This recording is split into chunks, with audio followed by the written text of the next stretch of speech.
Welcome to Paint by Blunders. Apologies for taking so long and getting another video out. As you might be able to see all the junk behind me, I've been redoing where I do my painting.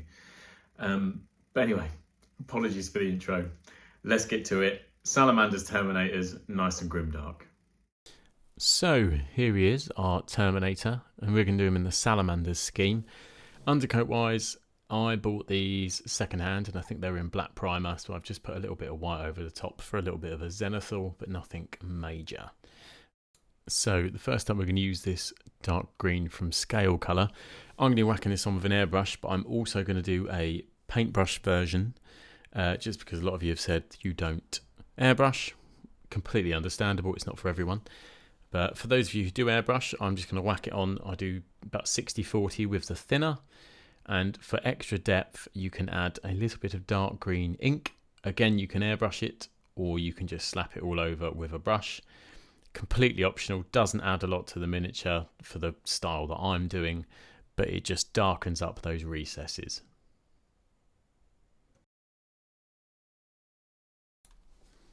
So Irati green is going to be our main green from Scalecolor. I absolutely love this. I think it's a great colour. I think it's got great opacity. And the only thing I would say is negative, it's quite thick. So you do have to thin it down a bit. I think I'd probably go 60-40 in favour of the airbrush medium. For those of you who don't, or just got into airbrushing, airbrush medium is sort of the paint retarder and thinner all in one. And for me, it's just easy. You can just whack it in, give it a zhuzh round, and most of the time you can't go wrong. I appreciate you always thin your paints when you're airbrushing, but it's just ever so slightly more with the Scalecolor stuff. And I'm trying to be slightly directional when I'm airbrushing this on, but I'm not being too precious. I'll be completely honest, when you airbrush, you see people that are phenomenal at this and they create such depth. And with the transitions in colour, I don't do it too much. I use it mainly for speed and have a little bit of transition. The reason why is this is Paint by Blunders and I don't want to go back when I undoubtedly hit black paint over something that I've spent ages airbrushing. So this is just more for speed. It isn't about the most impressive airbrush effect. And for those of you who are putting this on with a brush, you can do it as an extremely heavy dry brush. And as you can see here, these are the two with one brushed and one airbrushed. So next we're going to use bright yellow green from Pro Acrylic. I love Pro Acrylic paints. I think they're phenomenal. Cannot stand the dropper bottle lids that they come with. I've moaned about that on a few videos. But that's neither here nor there. The actual quality of the paint is phenomenal. And this is just going to act as our brightest highlight again with the airbrush. Quick test on my hand because I always use my hands to test paint for some strange reason. And I'm just going up as the highest highlight. Highest highlight? Probably not the best way to describe it, but where light would potentially catch more. But again, I'm really not being too precious. I'm going to smother this in oil-based washes later, so it's not that big a deal. And for those of you using a brush, it is literally just a dry brush, and you can just go to town with it. Again, always using my hand as a palette. So this is where we're at with our base coats, and we're going to start blocking in the colours now. And we're going to start with model colour black. Nice and easy. Fantastic black, and we're going to do the shoulder pads and any of these sort of Under Armour exosuit creases that you see. So with the black blocked in, we're going to start picking out the purity seals, the emblems on his shoulder pad, chest, etc. But first, we're going to start with the Purity Seal. So we're going to go Bold Pyrrole Red from Pro Acrylic. You can use absolutely any red you like. It makes next to no difference. It's such a minor detail. I just think this is a nice bright red that when I use a oil wash, when you rub the oil wash off, it adds a nice in-between tone where the oil wash sits in the recesses. And that is the one thing I try to do when I'm painting something more grimdark. It's finding those tones that work well with streaking grime, or if you knock up your own oil washes and you're trying to do it for speed, but also having something that looks pretty striking on the tabletop. It's finding those paints that grime well and still have a bit of punch. So next up, we're going to look at the shoulder pads. I'm going to use bright neutral grey from Pro Acrylic. It's very similar to Games Workshops Grey Seer. Got great coverage. Where something is, you want it, almost white. As we know, white is the brightest you can go, so starting there isn't always the best. And this is a great alternative, great coverage, great opacity, and like most Pro Acrylics, very reliable. You know what you're getting, it's decent. Also trying out a Raphael brush on this, a size 0. A very nice brush, I must say. Very impressed by them. I might have to get a few more. And where I want this guy looking battle worn and a bit beaten up, Zandri Dust I'm going to use for the parchment, because I want the parchment to look quite old and ancient. I don't want it bright in the slightest.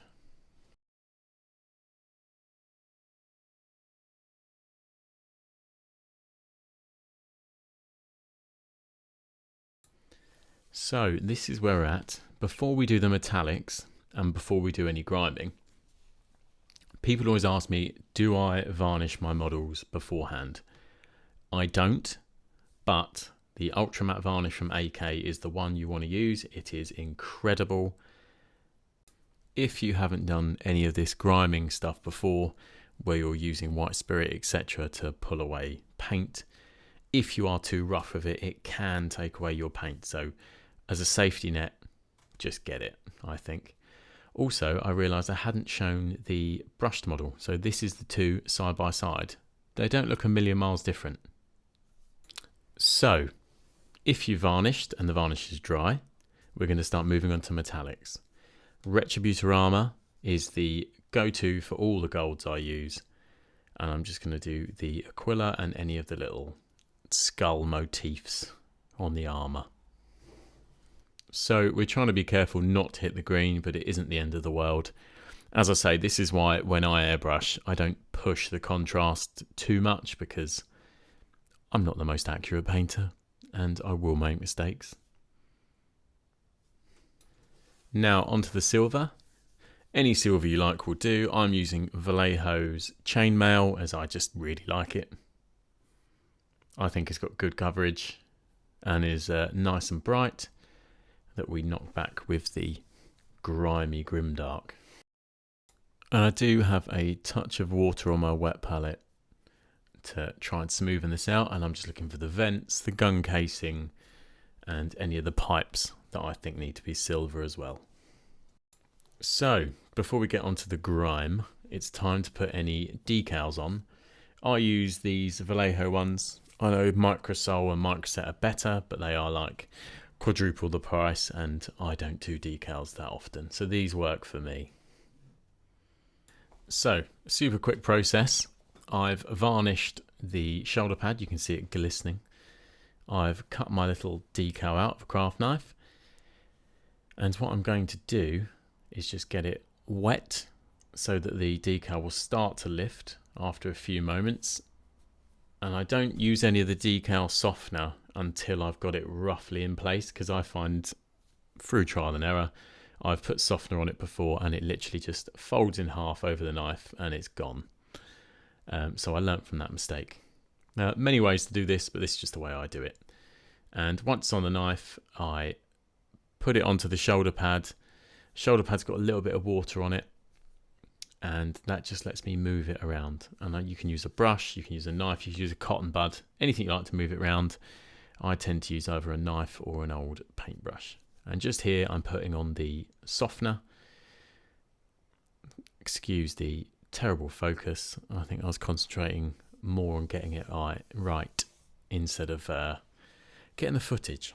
And all I'm going to do is move that around, cover the decal, and then after a few minutes I'm going to use a cotton bud, and I'm going to use it like a rolling pin motion almost, to just try and squeeze out the air and just smooth that decal over the surface of the shoulder pad. And then once that's dry, I will come in with the matte varnish again, the AK matte, and I'll just put a coat of that over the top to try and make it look a bit more uniform over the shoulder pad, and it'll help just seal the film edge that can sometimes make it look obvious that there's a decal on there.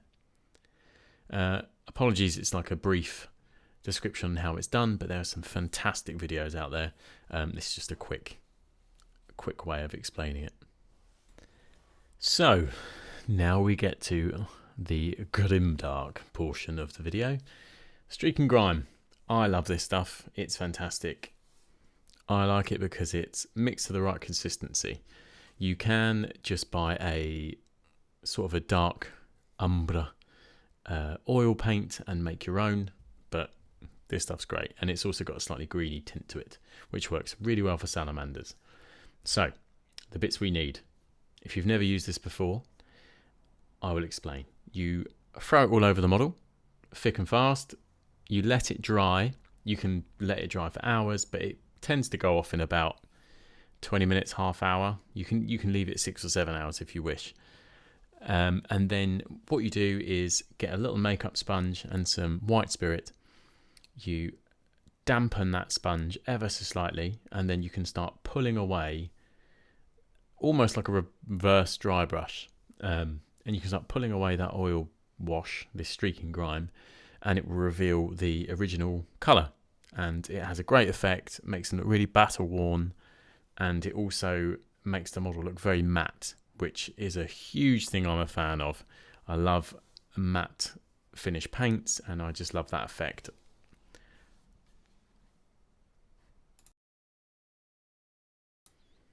So now that's gone nice and matte and dry, we can start using the makeup sponge and the white spirit.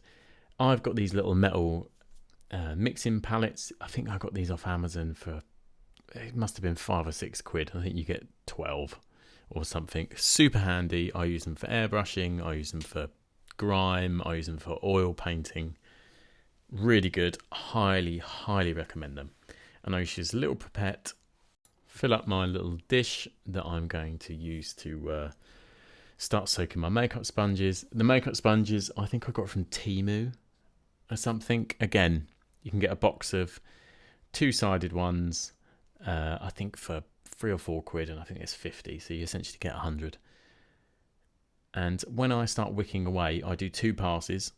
The first pass is to get rid of the majority of it, and sometimes it can be like a bit streaky. I know it's called streak and grime, but as in a bit brush mark streaky, even though I'm using a sponge. But you may see what I mean in this. And then the second pass, I come over with a little bit more spirit, and that really takes it back to that base colour. And you can see you don't have to put much effort in to really pull it away. But you can just pull it up like a dry brush, as I'm doing here, but then you can dab it, and that adds a cool effect. There are lots of different things you can do with this. So just play around and see what you like. And also the advantage is, once you've finished and you've left it, if you've started wicking it away within the first sort of couple of hours of using the grime, you can just go back and take more off. Or if you really don't like it, put more grime on and do it again. If you're going to do anything like that, I would recommend that you make sure the models were varnished, because you will come into problems of pulling away your base coat and it'd just be a plastic model again.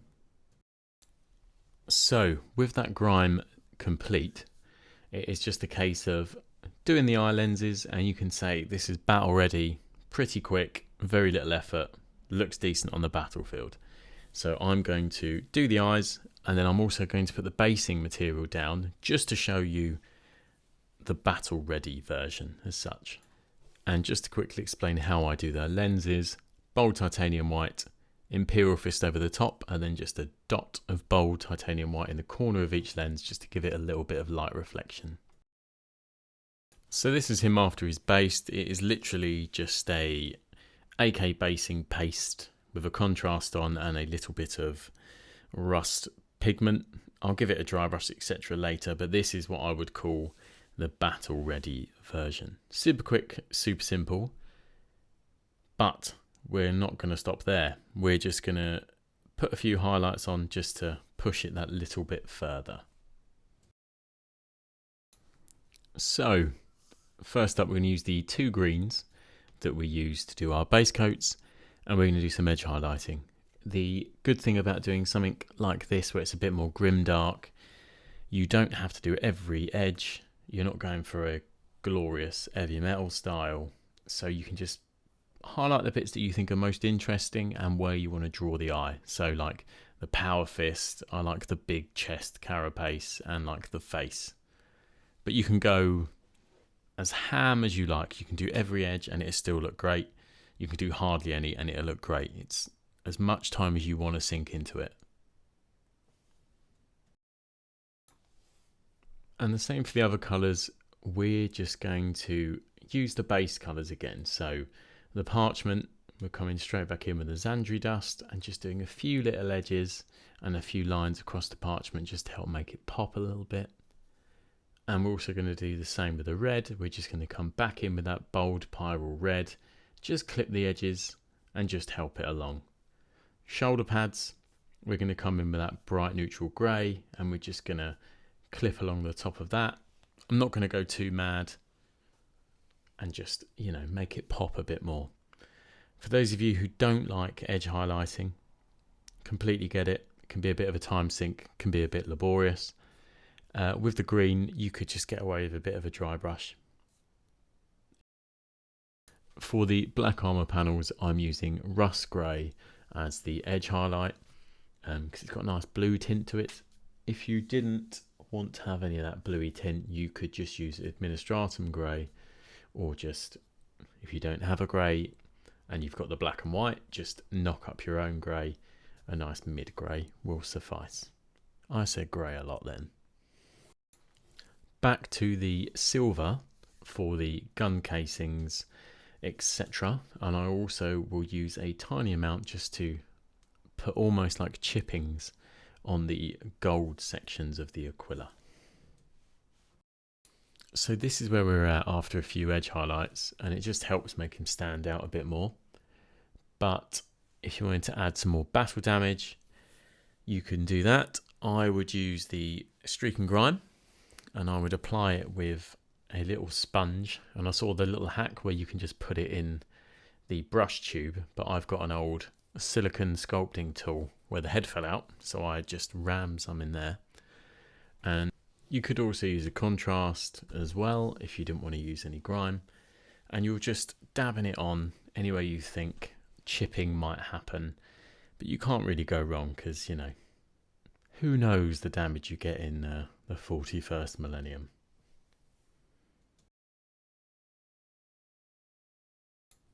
And after that battle damage, this is the finished article. Now I think he looks pretty damn good. I went back over the base, I just did a little bit of dry brushing just to make it pop a bit more, but nothing too spectacular. And yeah, I'm really happy. And these are the 2. So the one on the left with my silver thumb is the one we did with a brush, and the one on the right is the one I did with the airbrush. I think they both look great. I just use airbrush for speed. I'm not saying it's any better than the other. I think they both definitely have their place and look pretty damn cool. So thank you very much for watching the video. Please do like, subscribe, give us a thumbs up, and I will hopefully see you on the next one. Let's get these bad boys on the Wheel of Fortune.